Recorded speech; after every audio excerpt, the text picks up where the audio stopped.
Medicine balls have been a tool of physical training for centuries. In their earliest days, the ancient Greek physician Hippocrates was rumored to have used pouches of animal skin filled with sand as part of his treatments for patients suffering from muscular weakness. In modern times, medicine balls reasserted their training value in the early 1900s within the sports of martial arts and boxing.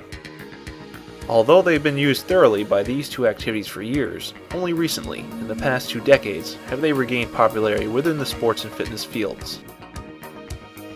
In order to take full advantage of medicine ball conditioning, it's necessary to first understand the 10 physical skills involved with activity and to be able to assess your specific physical requirements. The first physical skill is cardiovascular endurance. It is the ability of the heart, lungs, circulatory system, and muscles to take in, transport, and utilize oxygen.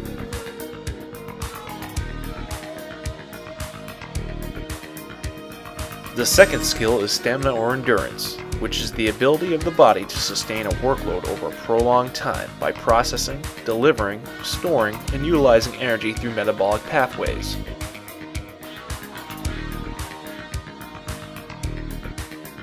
Strength is the third skill, referring to the ability of the muscle to produce and apply force against a given resistance.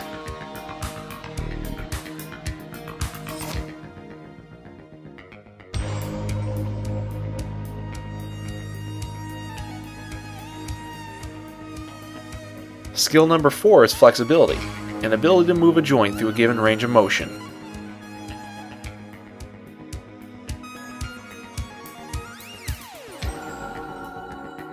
The fifth skill is power. Power is the ability to produce force over time. The more force created over a period of time, the greater amount of power is produced.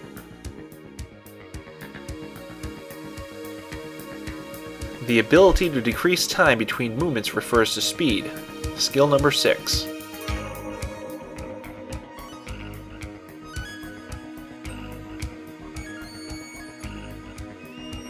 Coordination is the 7th general physical skill and refers to the ability to combine many smaller movement patterns into a singular, distinct, larger movement.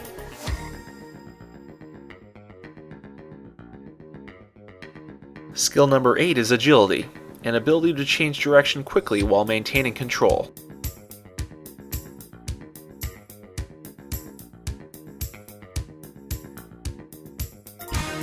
The 9th general physical skill is balance. Balance is an ability to control the placement of the body's center of gravity in relation to its base of support.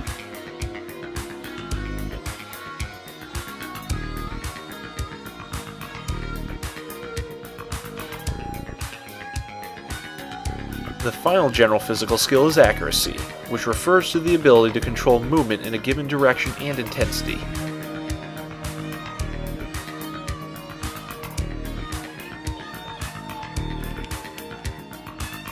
Improving all the general physical skills requires both physical training and general movement practice. Training activities improve the maximum physical capacity of an organism and are measurable through organic changes.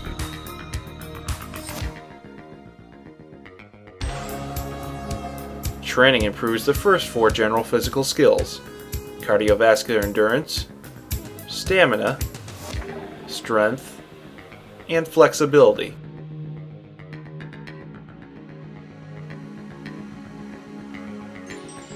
Practice refers to any activity that increases your performance capacity through adaptive changes in the nervous system without a perceptible organic change.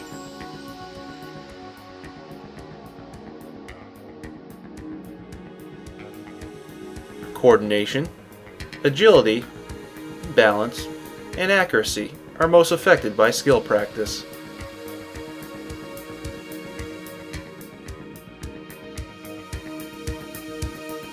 The final two skills, speed and power, require a combination of both training and practice in order to be fully developed. By using a combination of both physical training and general movement practice, it's possible to develop all 10 of the skills previously described. Assessing the physical requirements of the activities you participate in is also important. All activities can be classified as either monostructural or polystructural.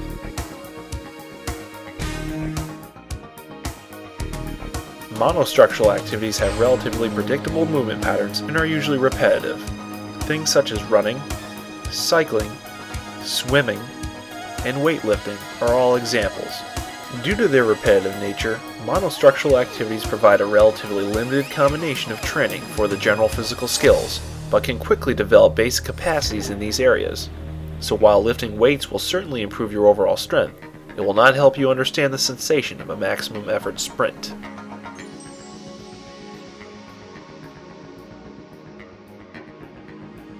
Polystructural activities are typified by varying movement patterns and unpredictable environments of play.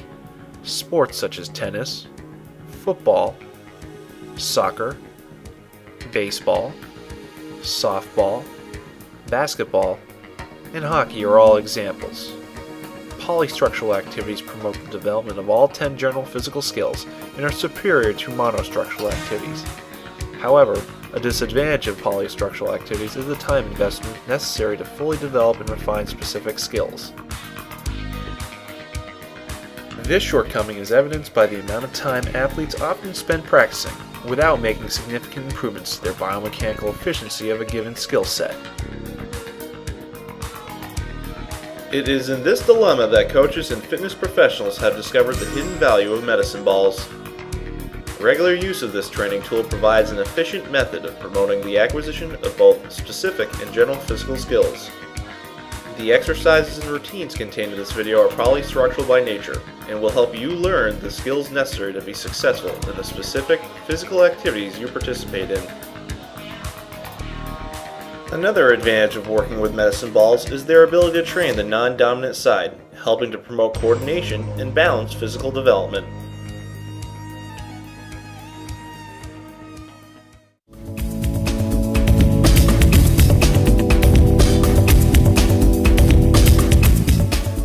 One of the advantages of working with a medicine ball is the minimum equipment required for each training session. The only equipment you need for an effective workout is a medicine ball, adequate space, and possibly a training partner. Medicine balls are available in many different shapes and sizes. Factors such as bounce, size, and weight must be considered when selecting a particular piece of equipment.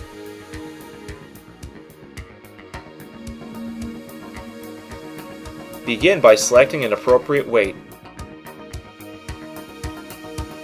The weight you choose should provide some resistance to the exercises being utilized, but not significantly affect the control, accuracy, speed, or range of motion of the movement.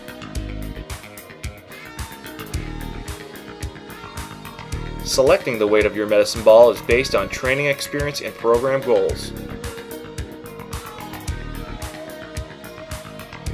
Beginners should start with lighter weights and emphasize proper mechanics.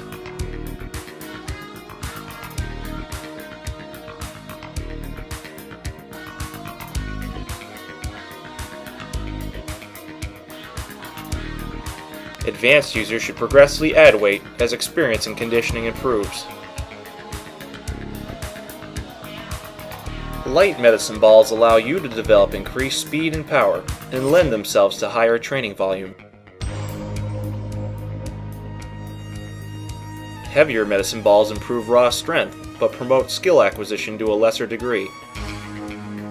Remember, the weight of the medicine ball you use should not significantly affect the accuracy or control of the exercises utilized. This chart provides guidance for choosing a weight based on your experience level and training goals.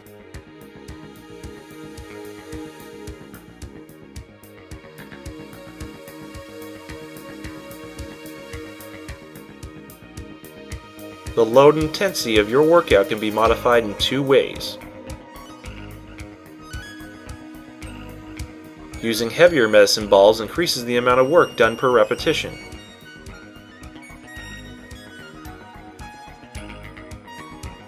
Performing an exercise at a faster velocity increases the intensity of the workout by triggering a larger amount of the motor units to respond.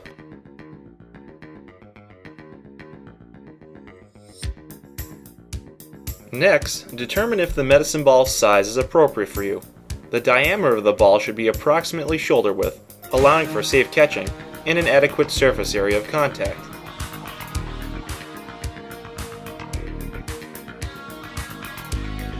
Finally, choose a medicine ball that provides adequate bounce. The size, rigidity, and what the ball is filled with all affect bounce. The ball you choose should bounce 2 or 3 times when dropped on a hard surface from shoulder height. A ball that lacks bounce offers little impact absorption and will increase the risk of injury. Medicine balls with too much bounce will typically be difficult to handle and train with any accuracy. Being able to throw and catch a medicine ball at maximum velocity provides you with a training tool for life. When selecting a place for medicine ball training, common sense should drive the decision-making process. The open area of a field or gymnasium with high ceilings provides ample space.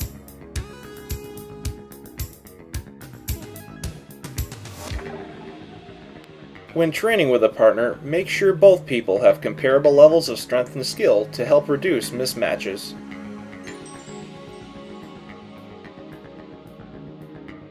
The thrower should toss the ball to their partner, not at them.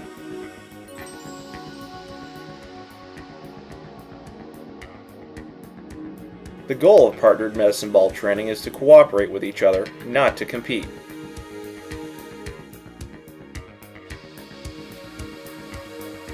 Always make sure your partner is ready to receive a toss and knows what the exercise routine consists of.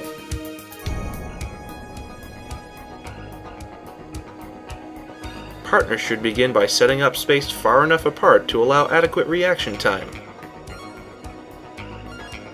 The general rule for distance is to maintain a space equivalent to arm's length and the diameter of the ball.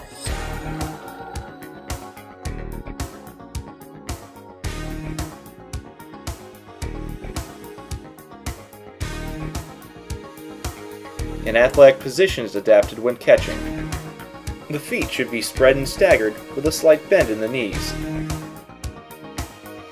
Keeping the hands up and the arms extended helps to cushion and absorb the impact of an approaching throw. If you don't have a training partner, some exercises can be performed using a brick wall.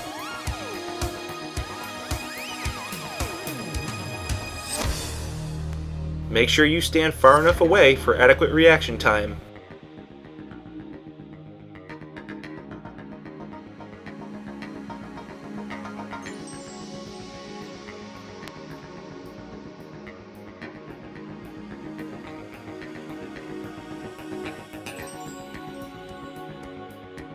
The exercises in this video share 2 common technical points. First, maintain an upright posture during execution of the movement.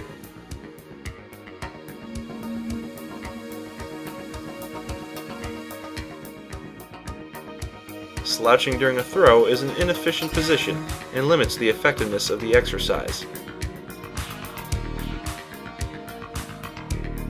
Second, make sure both of your feet are on the ground before executing a throw.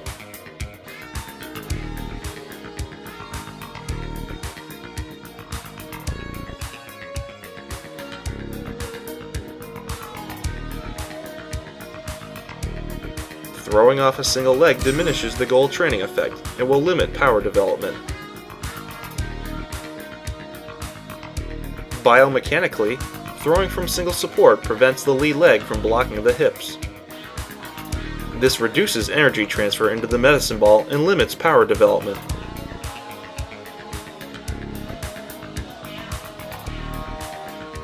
Medicine ball throws aimed at training all 10 physical skills must be executed quickly with maximum velocity during each repetition. This type of exercise is known as ballistic activity and trains a physiological response known as the stretch-shorten cycle.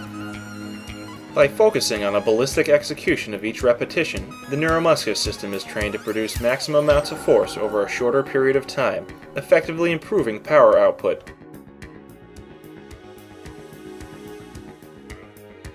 This is an ideal training tool for any activity requiring speed, agility, and specific coordination.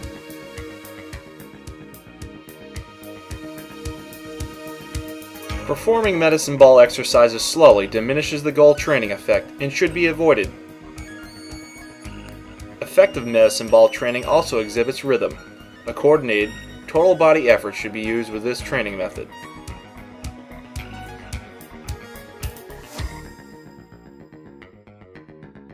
By performing each exercise with a lower to upper body rhythm, a summation of forces can be attained, creating maximum velocity and training effect.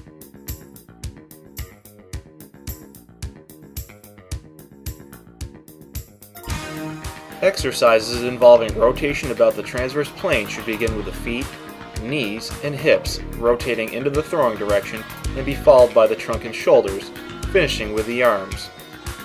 This is known as the serape effect and effectively links the power of the legs, trunk, and arms for maximum power output.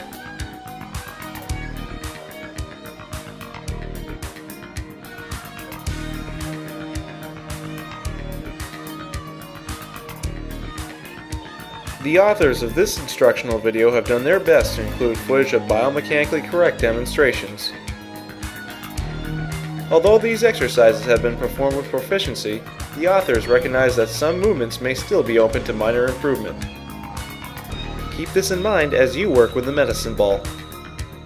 Remember, the rate at which you improve will depend on the time investment you devote to training.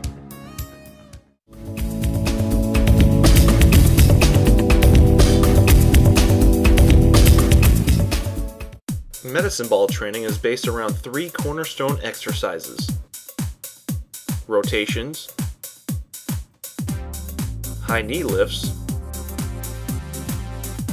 and sit-up throws. These 3 exercises mimic the basic movements seen in both sport and everyday life. The first cornerstone exercise is rotations, and are the most important movements contained in this video.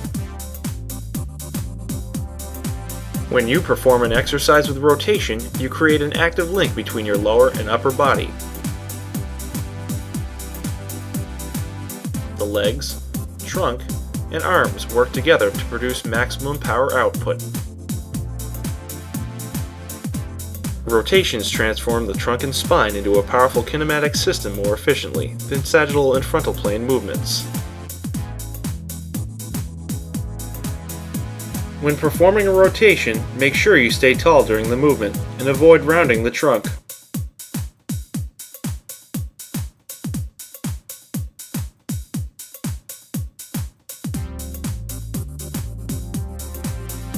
A common mistake by beginners is standing on flat feet and throwing with a rigid lower body. Allow the legs to become involved by adapting an athletic position with the knees slightly bent. This will allow you to rotate the feet, knees, and hips. Another mistake is throwing with the upper body first without allowing the legs and hips to trigger the motion. Timing is an important part of movement-based training with the medicine ball. Concentrate on relaxing the upper body and beginning the rotation with the feet, knees, and hips. Finish the movement with a powerful summation of forces by activating the trunk, shoulders, and arms. Remember, if you only have time to perform one exercise, make sure it's a rotation. High knee lifts are the second cornerstone exercise and simulate the common locomotion seen in all activities. Locomotion drills are performed over distances of 20 to 100 yards. The distance you perform this drill should be based on your experience and current level of conditioning.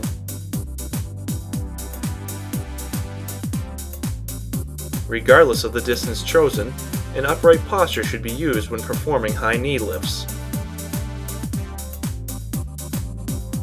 Begin this exercise from a standstill and walk forward, striking the ball with the lower thigh on each step.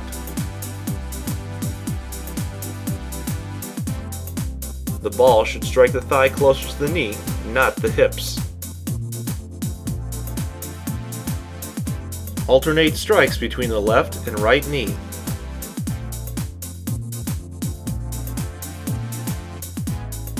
Keep your hands slightly above and in front of the ball to maintain control.